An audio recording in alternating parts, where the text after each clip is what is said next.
Tonight, crews searched Eagle Creek Reservoir for hours after a reported drowning. Pike Township fire crews got this call around 5 o'clock tonight. A few hours later, they confirmed they were not able to find a victim and then terminated the rescue. They then turned the scene over to the Indiana Department of Natural Resources for recovery efforts. They did not share any information about the person who reportedly went in the water. Now, we have reached out to DNR looking for an update, and when we hear back, we'll pass that along to you. Tonight, a Pendleton man is now under arrest, suspected of several child sex crimes. Police tell us he worked as a registered behavior therapist. It's why investigators tell 13 News they believe there could be several victims. Our Logan Gay just talked with one of the detectives in the case. Logan, what'd you learn? Well, Scott, the allegations in the story are disturbing. Police tell me 31-year-old Alec Hagee is now facing preliminary charges of child molesting. They say the case involves an infant. Police suspect more counts will come as they continue their investigation into him and his online accounts. Police say Hagee worked as a behavior therapist at Changing Lives Behavior Analysis in Anderson. They say Hagee told investigators he never hurt a patient because of safeguards in place. I talked to Lieutenant Doug Baker. He works for the Fishers Police Department and is a member of the Hamilton County Internet Crimes Against Children Task Force. He tells me investigators don't currently have any information about additional victims, but they say it's important that they make sure.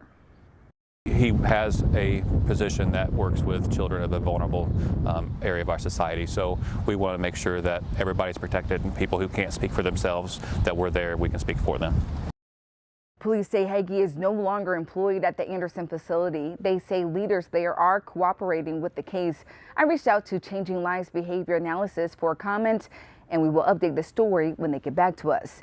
If you or your family worked with Hagee and you believe you or your child is a victim, investigators ask you contact the Fishers Police Department. We have that name and phone number on our website for the detective on WTHR.com.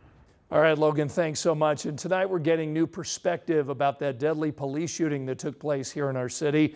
A witness shared video with 13 News. He says it shows one moment of gunfire that played out this morning between IMPD officers and a shooting suspect. This footage is in the area of Clifton Street and I-65. Police tracked the man down after they say he shot and killed his wife, but they say he took off, leading officers on a chase. Investigators say police shot and killed the man around 8:30 after he fired at officers several times. IMPD then released pictures showing squad cars riddled with bullet holes. About an hour earlier, police found the woman shot in a driveway on Ritter Avenue. That's near 46th and Emerson. Several scenes prompting scary moments across our city. I've seen the videos, and I feel for every person who found themselves suddenly in the middle of a crime scene just by walking down the street. This is not okay. No one should have to go through that. No police officers were hurt.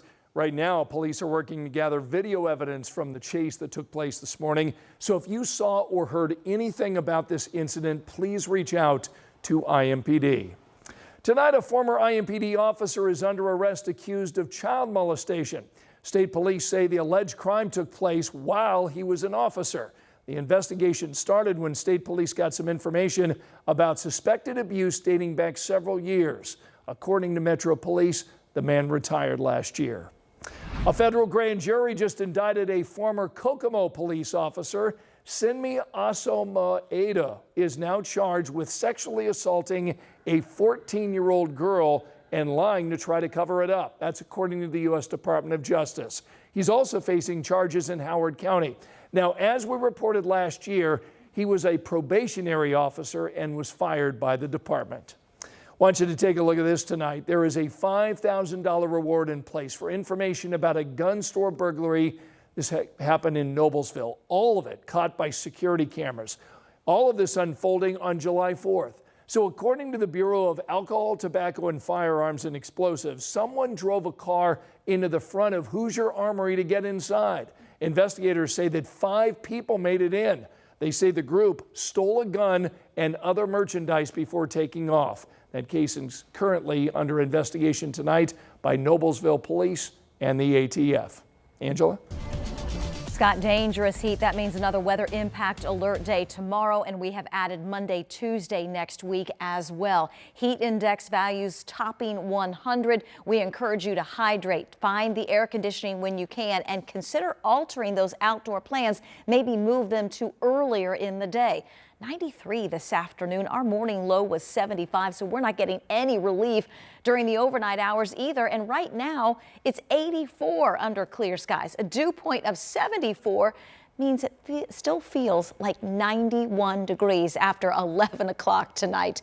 Radar's been active north and east of Indianapolis. We still have that flood advisory for the eastern sections of Delaware County and northwestern Randolph County until 1 a.m. Good news here, it's no longer raining, but we've got a few spotty downpours, one north of Westfield and the other northwest side of Marion County. This is the type of activity that we will see not only overnight, but as we head through the next couple of days. High temperatures tomorrow afternoon back into the low 90s, and it will feel like the triple digits for several hours. This is when heat stress is a threat, so remember that. And again, try to move those outdoor activities either inside or earlier in the day. Future Track 13, 8 o'clock tomorrow morning shows that chance for a few showers and storms. By no means is tomorrow going to be a washout.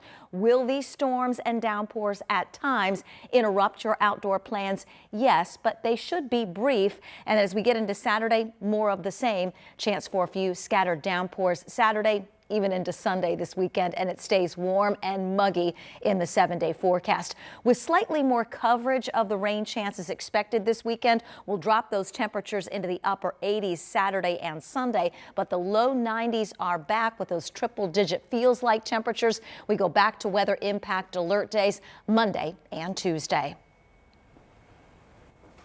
The Fever enter the Upside Down and leave with a victory over the Aces. Hot shooting night for Indy. I'll have the recap next in 13 Sports.